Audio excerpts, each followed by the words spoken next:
예, 이재명 후보님, 헌법 8조 잘 아시죠? 네, 뭐 조문 정확하게 기억 못 하겠네요. 말씀해 보세요. 예, 정당에 관한 부분이니까 모르시죠. 네. 그러니까 정당을 민주적으로 운영해야 된다는 내용이 헌법 8조의 2항인데요. 제발 그 헌법대로 정당을 운영하셨으면 좋겠다 그런 생각을 했습니다. 사실 민주당의 운영을 보면요.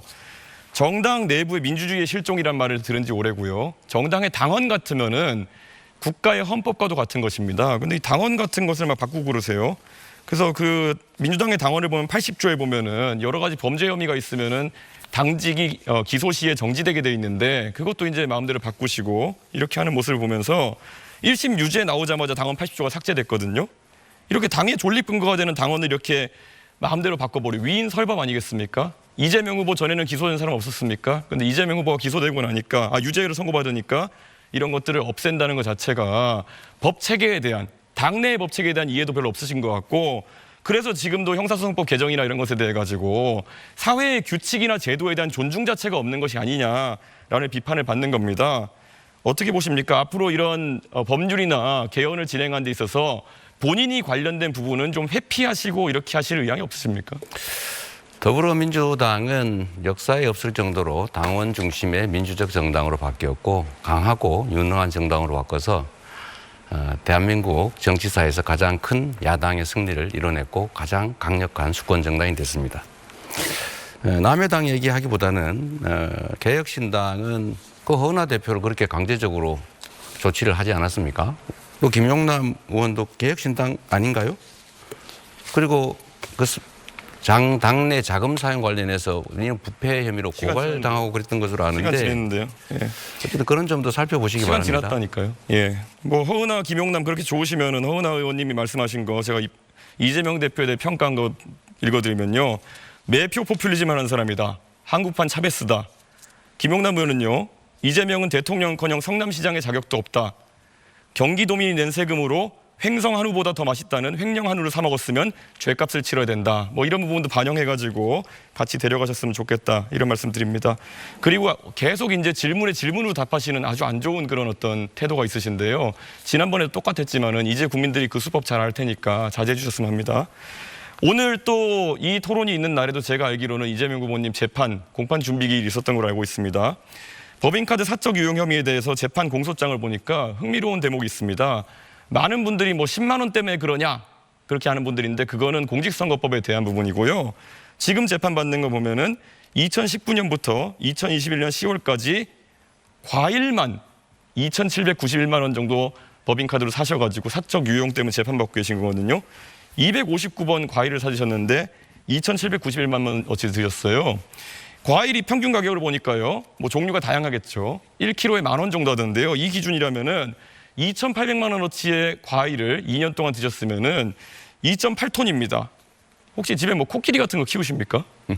사람이 어떻게 이렇게 많은 과일을 집에서 이렇게 법인카드로 결제할 수 있는지 혼자 드신 겁니까? 아니면 어떻게 하신 겁니까? 대답할까요? 예. 네. 그래서 엉터리라는 거예요. 그거는 제가 쓴 일도 없고 그 쓰는 거 본 일도 없고 실무부서에서 과일 거래를 했다는데 그걸 제가 어떻게 합니까? 그걸 전부 제가 횡령을 했다, 지시를 했다, 알고 그랬다라고 기소를 했는데 그게 바로 엉터리 기소라는 뜻이고요. 그 사건에서는 제가 그걸 지시한 것으로 보여진다라고 기소를 했는데 그런 근거 자료가 한 개도 없어요. 그래서 엉터리 조작 기소다 이렇게 얘기하는 겁니다. 자, 그러면은 이런 재판에 대해 가지고 사실 대선 후보로서 예전에 민주당에서 홍준표 자유한국당 대선 후보를 공격할 때 성완종 리스트 판결이 그때 2심까지 나왔었기 때문에 당선되어도 재판 받아야 되는 거 아니냐. 그래가지고 그때 하도 공격하니까 홍준표 후보께서 이렇게 얘기하셨어요. 만약에 대법원에서 재판 받아서 유죄 나오면은 내가 극단적인 선택까지 검토하겠다. 이렇게 하면서 재판 받겠다는 의지를 보여줬거든요. 이재명 후보는 재판 받을 의지를 보여주실 생각이 없습니까? 무죄를 확신하시는 거 아닙니까? 조작 기소라면서요.